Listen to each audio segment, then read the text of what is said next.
Here is there our abdominal aorta. बेटा abdominal aorta किसमें divide हुई सबसे पहले? Yes, it is dividing into the two common iliac artery. The common iliac artery is dividing into the internal iliac artery and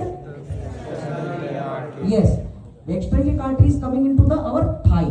Getting the point? So external iliac artery is making the femoral artery. Got the point? Yes. So what is the sequence in the femoral triangle? Femoral vein, then femoral artery, and then femoral nerve.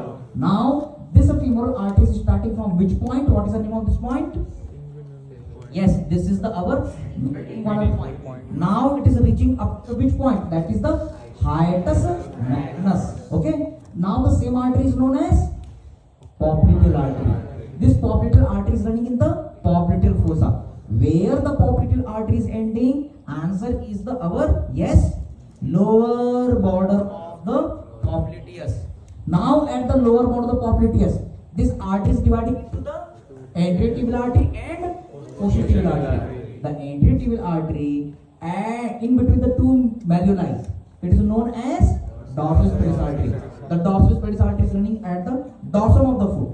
While the posterior tibial artery is dividing into the medial plantar artery and lateral plantar artery. Okay. Again, the arterial supply of the lower limb, you can say femoral artery, then popliteal artery. Now this popliteal artery is dividing into the anterior tibial, posterior tibial. Anterior tibial is known as the dorsal pedis. Posterior tibial is known as the medial plantar, lateral plantar. Complete.